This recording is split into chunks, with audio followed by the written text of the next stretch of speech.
تصوف کیا ہے اور زندگی میں اس کی کیا اہمیت ہے، اور خود زندگی کی اپنی کیا اہمیت ہے؟ حضرت موسیٰ علیہ السلام نے اللہ سے پوچھا کہ فرعون کے ساتھ کیا سلوک کیا جائے۔ اللہ نے فرمایا اسے ہماری طرف ڈسپیچ کر دو۔ آپ نے پوچھا اس کے بعد کیا کریں؟ اللہ نے فرمایا پھر آپ بھی ہماری طرف آ جائیں۔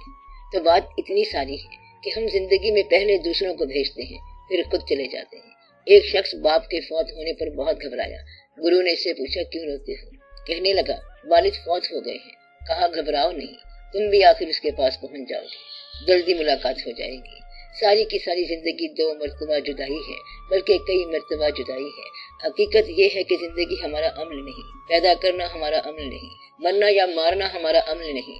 اصل میں زندگی کا آغاز اور انجام ہمارا نہیں، کسی اور کا عمل ہے۔ اس آغاز اور انجام کے درمیان صرف ایک بھرم ہے کہ ہم عمل کرتے ہیں، لیکن وہ عمل بھی ہمارا نہیں۔ جس ذات نے ان دونوں سروں کو مقید کر رکھا ہے، اسی نے درمیان میں آزادی کا تصور دے رکھا ہے، ورنہ آزادی ہے ہی نہیں۔ اگر کوئی فرد صبح گھر سے نکلتا ہے اور شام ڈھلے لوٹ آتا ہے تو اس کی آزادی کیا ہے؟ جب آنا اور جانا دونوں پابند ہیں تو کیا آزادی ہوئی؟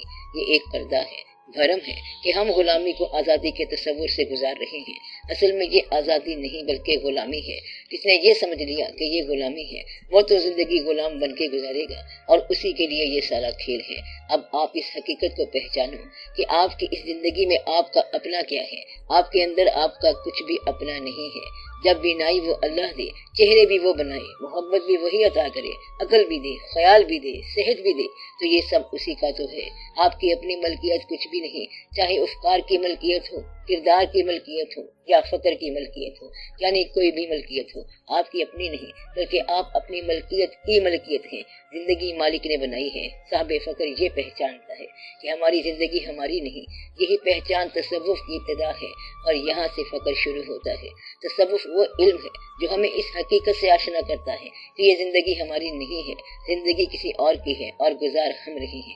یاد کسی اور کی اور دل ہمارا ہو، چہرہ کسی اور کا ہو اور نگاہ ہماری ہو، تو پھر بات سمجھ آ جاتی ہے۔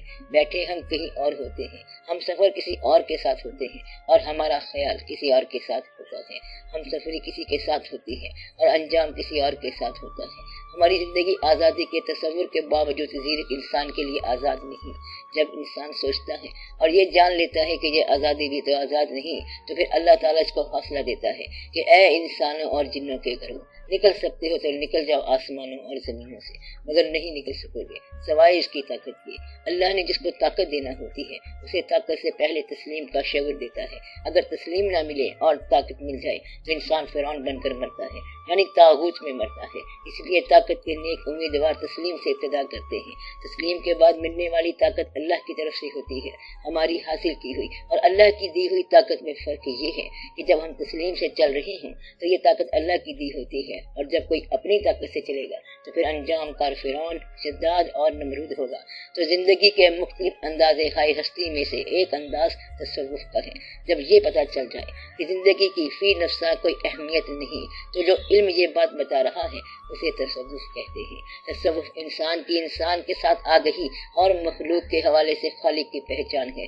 گویا تصوف وحدت سے کثرت اور کثرت سے وحدت کا سفر ہے، وگرنہ ساری زندگی اپنے پروگراموں پر چلتی ہے۔ مذہب یا دین اجتماع ہونے کا شعور ہے، یعنی جمعہ، عید، جہاد، قتال، شہادت وغیرہ، مگر تصوف کا کوئی فارمولہ نہیں۔ یہ محبت کے دریافت ہے۔ تصوف کا اگر کوئی فارمولہ ہے تو صرف اللہ کے فضل پر ہے۔ یہ فضل ایسے ہی ہے جیسے دریا پہاڑ سے چل پڑتا ہے، کسی فارمولے کے بغیر، کسی منشور کے بغیر۔ گزرگاہ نہ ملے پھر بھی چلتا جاتا ہے، اور پھر پیاسی ندی ساگر سے مل جاتی ہے۔ گویا کہ ایک پروگرام ہم رکھتے ہیں اور یہی ہماری غلط فہمی ہے۔ دراصل سارا پروگرام اللہ کا اپنا ہے، ہمارے پروگرام کا بھی پروگرام اس کا اپنا ہے۔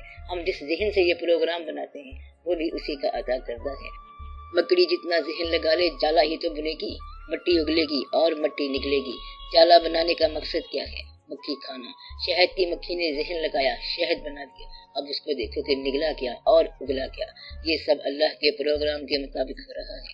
تصوف دراصل اپنی زندگی میں اللہ کے عمل کو دریافت کرنا ہے، یا اس کے عمل کے حوالے سے اپنی زندگی کو دریافت کرنا ہے۔ تصوف کی بڑی اہمیت ہے، بلکہ تصوف ہی زندگی ہے۔ ہم تصوف کو اسلام کے حوالے سے دریافت کرتے ہیں اور اس کے اوپر جھنڈا اسلامی لگایا ہوا ہے۔ تصوف دراصل انسانی ہے، رحمانی ہے، ربی ہے، رب کائناتی ہے۔ اللہ آپ کا اپنا معبود ہے۔ آپ اللہ کی ایک صفت پر استحقاق رکھتے ہیں کہ وہ آپ کا معبود ہے، مگر اللہ ساری کائنات کا رب ہے۔